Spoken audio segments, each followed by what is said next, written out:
بسم اللہ الرحمن الرحیم نحمدہ ونصلی علی رسولہ الکریم اما بعد۔ قرآن پاک میں حرام مال کھانے سے بچنے کے لیے کئی جگہ حکم ہے، اور نہ کھاؤ مال ایک دوسرے کا ناحق۔ دوسری جگہ ہے اے ایمان والو نہ کھاؤ مال ایک دوسرے کے آپس میں ناحق۔ ایسی کتنی جگہ ہے یہ تو علماء بتائیں گے، لیکن میں جس کتاب کو دیکھ رہا ہوں اس میں تو ایسی باتیں لکھی ہیں قرآن کے ترجمے میں، پھر احادیث بھی نقل کی گئی ہیں۔ حضرت ابو ہریرہ رضی اللہ تعالیٰ عنہ کی روایت ہے کہ حضرت صلی اللہ علیہ وسلم نے ارشاد فرمایا،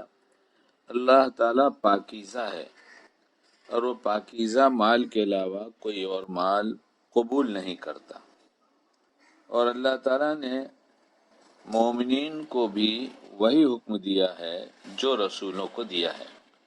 چنانچہ اللہ تعالیٰ نے فرمایا، اے رسولو کھاؤ عمدہ پاکیزہ چیزوں میں سے اور کام کرو نیک، بے شک میں تمہارے کام سے واقف ہوں۔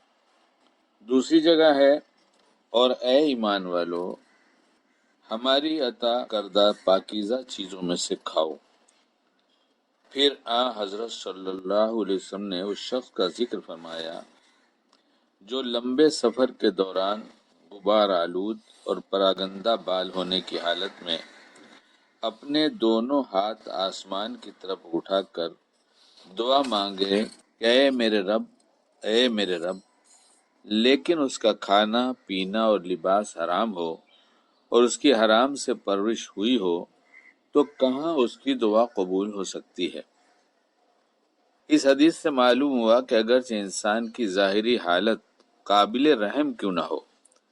لیکن حرام مال میں ملوث ہونے کی وجہ سے وہ شخص اللہ کے رحم و کرم اور نظر کرم سے محروم کر دیا جاتا ہے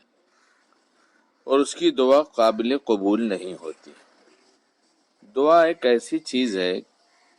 کہ جو اللہ کو بہت پسند ہے، دعا مانگنے والا بھی پسند ہے، دعا کے الفاظ جو آپ علیہ الصلوۃ والسلام نے سکھائے ہیں وہ مقبول ہیں، اور اپنی زبان میں بھی آدمی مانگتا ہے، یہاں تک کہ رونا نہیں آ رہا ہے تم رونے جیسی شکل بنا لو تو ہم تمہاری دعا قبول کر لیں گے۔ دعا مانگنا اللہ کو بہت پسند ہے، لیکن حرام مال اگر ہے یا حرام لباس ہے اور وہ مانگتا ہے تو اللہ اس کی یہ دعا قبول نہیں کرتے۔ اور ایک جگہ یہ بات بھی لکھی ہے کہ حضرت عبداللہ ابن عمر رضی اللہ تعالیٰ عنہ حضرت صلی اللہ علیہ وسلم کا ارشاد نقل فرماتے ہیں، جس شخص نے ایک کپڑا 10 درہم کا خریدا اور اس میں 1 درہم حرام کی ملاوٹ ہو تو جب تک وہ کپڑا اس کے بدن پر رہے گا اللہ رب العزت اس کی کوئی نماز قبول نہ فرمائے گا، نہ دعا قبول نہ نماز قبول۔ اور آگے فرماتے ہیں حضرت صلی اللہ علیہ وسلم نے حضرت سعد ابن ابی وقاص رضی اللہ تعالیٰ عنہ سے فرمایا، اس ذات کی قسم جس کے قبضے میں محمد صلی اللہ علیہ وسلم کی جان ہے، آدمی اپنے پیٹ میں حرام لقمہ ڈالتا ہے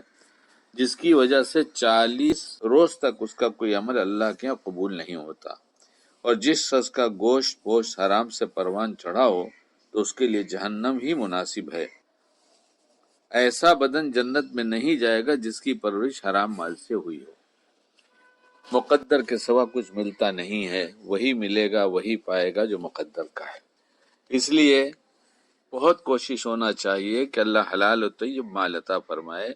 اور کوشش کے ساتھ ساتھ اس دعا کا بہت اہتمام ہونا چاہیے، اللہم ارزقنی طیبا واستعملنی صالحا۔ اللہ ہمیں عمل کی توفیق عطا فرمائے۔